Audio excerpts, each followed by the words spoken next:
Patrick from Sasquatch in the Wild. And this is what I'm going to call Site A. Now, A doesn't mean anything. There's no, let's find out all the things that could possibly start with A.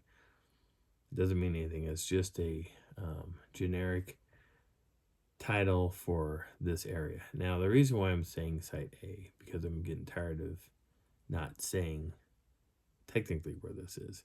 And I know those people would like to know where this exactly is happening, but I'm not going to give you. Now, there are videos, and I'm showing videos, especially on this video. But I kind of want to clarify some things because there's some, I think about this a lot, that you have researchers and then you have investigators. And what's the difference? A researcher basically is going to look at Google Maps, Google Earth, and kind of research zones and see if this is like Bigfoot, like if Bigfoot would actually hang out there or a Sasquatch would hang out in a place like that. And there's a lot of researchers that are out there doing this stuff. But then the title gets mixed up because titles, like a research title, is kind of vague. And then you have the investigators. Well, the investigators are the ones that are actually going out into the field and they're checking things out. Researchers really just, they might do that, but it's really a classification of investigator. An investigator will go into the field and they'll actually do those investigations, and that's what their job is supposed to be. That's primarily what people do. But researcher sounds cool because you're researching. But the reality check is a researcher is really someone who is going to be looking at maps and trying to determine where we're going to go. And the investigators go in and they investigate. And that's what the BFRO primarily does. They look at, it's like a split between the two. Well, which one are you today? And well, I'm a researcher today because I'm just kind of looking at maps and stuff. And then you have the person who actually goes out into the field, and those people are now investigators because that's really what it is. When I was getting my degree in investigations, that was primarily what it is. You're going into the field, and when you're investigating a crime scene, that's what you're doing. You're not saying, well, I'm a researcher because I'm investigating. No, you're not. You are strictly the person who's doing this. If you watch the crime shows on TV, it's the same thing. You have a handful of people that are researching what possibly could have happened to that individual. And then you send in the detectives or the investigators, and they go in and they physically do all the hard work where they're going out into the field and running through trees and trying to catch the bad guy. Whereas the researcher is trying to put the pieces back together, at a different location. That's primarily how this has worked out.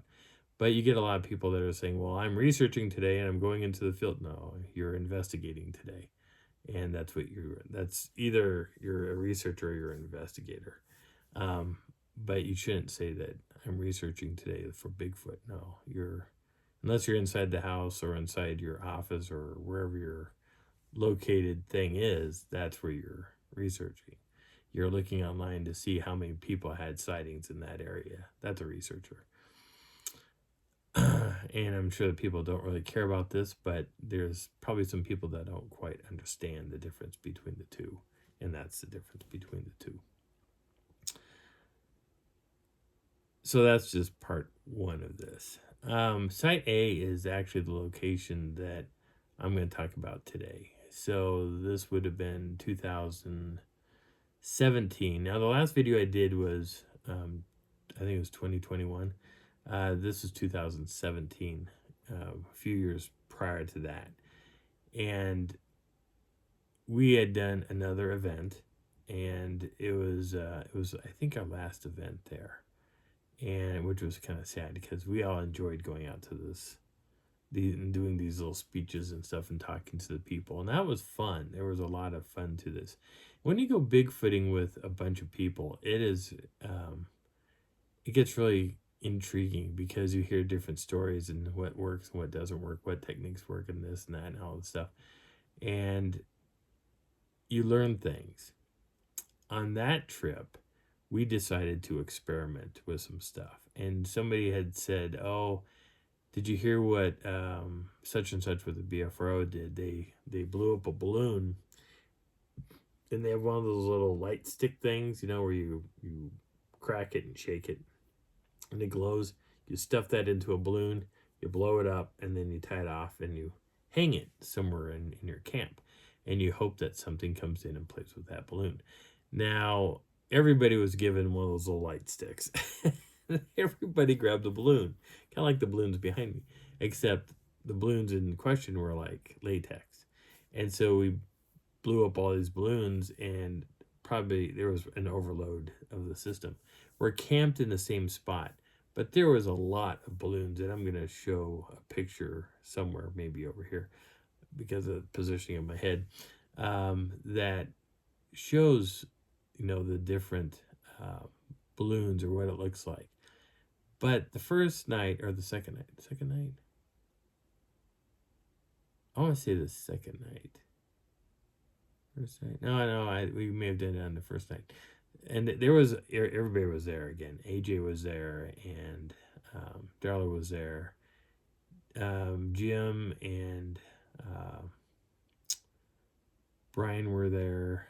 There's a whole bunch of people that were there for this trip. And it was fun to put them all together. And in fact, that Bigfoot drawing that I did, her human investigation of the Rockies that I put together, that was based off of that event, not the first one, because there was way too many people in that original video, or the picture that I drew, versus how many people were actually there at the first one. But the first night we did the balloons, and we're all kind of like sitting there, we're waiting, and at some point, my tent is once again back where I had the first initial crazy sighting, so I was furthest back. I can't remember. I want to say Brian was next to me, or somebody was next to my tent. And there was a whole bunch of tents going around that wall of trees. And then eventually there was, I want to say Mike's big tent was put up. Across from that was Jeff and Tracy Ellick. And the first night, I'm hearing something moving around.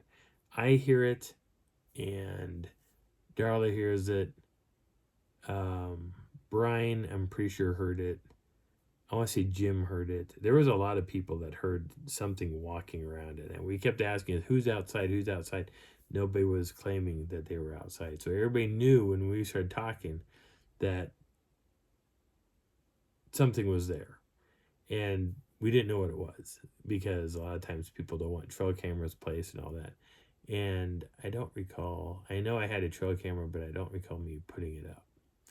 So I do now at locations, because I'm not fooled by the baloney that's being thrown out there.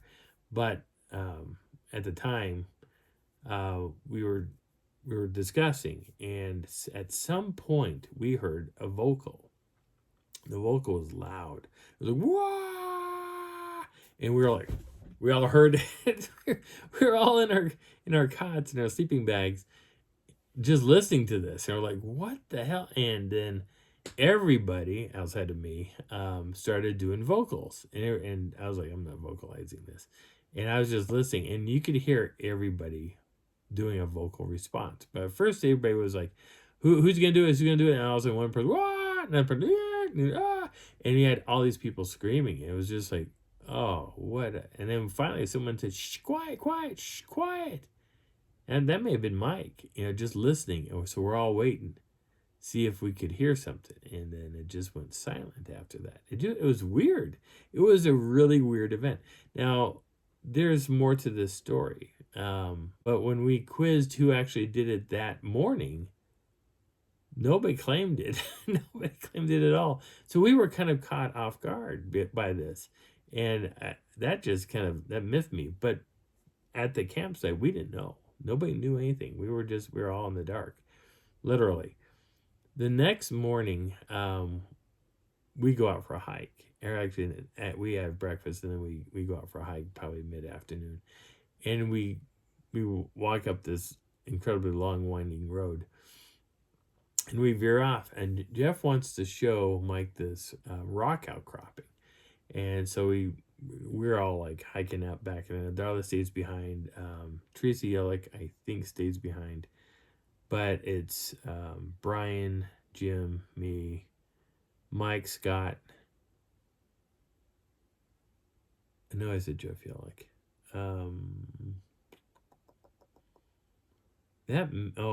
Tony was there, and we went hiking back into these trees. Well, I'm always looking on the ground, and I see some crazy ground art, and I'm taking pictures of that. Now, I know everybody doesn't believe in ground art. That's fine. That's fine. You don't have to find Sasquatch. That's okay. But I'm looking for the stuff on the ground, and I noticed these piles of leaves. And these leaves were weird because there were 3 or 4 piles like this, kind of like I want to say it was either curved or was in a row, and then there was one offset, and it was like something was teaching these other individuals what to do with these leaves. And I went, Jeff, look at this. And he walked over and he goes, what the? And I said, there's 5 individual piles, or there's 3 or 4 individual piles here, and there's one here. I want to say, no, there's 3. I think there's 3 individual piles and then one pile. One pile was on a rock. One pile was on a log, and the other 2 were out in the grass. And they were all the same leaves. And we're like, what the hell? And so we were bouncing across, back and forth what this is.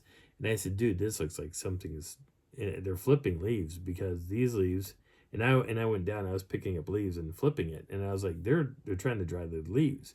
And I said, they won't dry in this environment because we're in the middle of a forest, and we're in the middle of a thick forest. Now, from where we were at to the main road, to the road that kind of cuts through, not really the main road, but there's this road that cuts through. It was a good hike. And why anybody would camp here and then let's go talk about leaf production, and they walk into the woods and they all collect the same leaves and put them into the piles, doesn't add up. This doesn't make sense. So this is, to me, it's clearly Sasquatch related or Bigfoot related, because there's something going on with these leaves. So we get Mike involved, and we call everybody over. We're all looking at this, and they're like, what the hell? And I was like, this is leaf production. That something is gathering leaves. This is a human trait.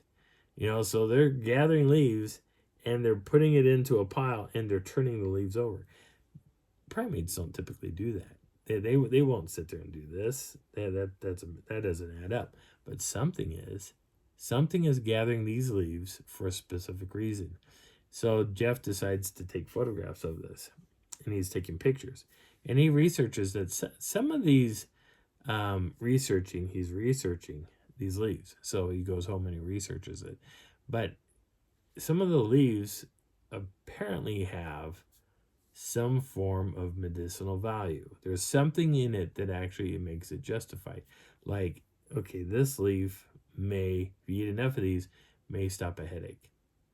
You eat enough of this, it may stop your stomach from hurting. Or maybe this helps your skin, or this helps you do this, or this is great for maybe rubbing on a wound or something.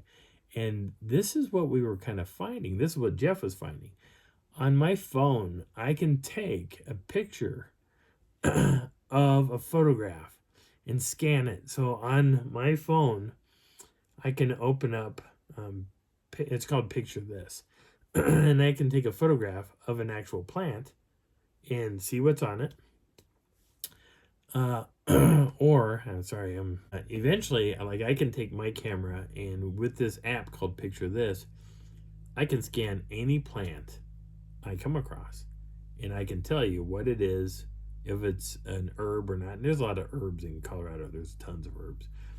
But not all herbs are edible, so you gotta be careful of that. And it'll tell you if the plant is toxic or not to humans or to pets. Um, but here I can take a picture off my laptop and see what it is.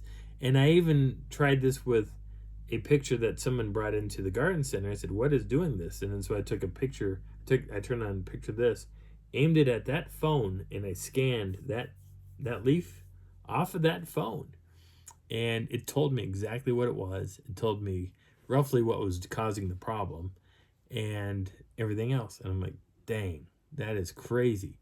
So this app has a lot of good functions. They're not sponsoring me about this, no. This is what I love, and I love that program. That is a win-win app for me. I think there's another one that talk about bugs too. Actually, in fact, I've got one that talks about bugs. So you can scan bugs. You see a bug, you can take a picture of it, and it'll tell you what it's going to do to your plants. But on this moment at that time, um, Jeff he's the one who researched it, tried to figure out what these plants were. And it was amazing to see, what he came up with. So I took photographs of that. And what I'm going to do is stop this video because the last video was 26 minutes long. This one is going to be about 17, 18 minutes. And I'm going to add in videos of what we did up to that point. And then I'll do another video on Wednesday, and I'll start from there and go on. Again, my name is Patrick. This is Sasquatch in the Wild, and I hope you're enjoying the journey. And I'll talk to you on Wednesday.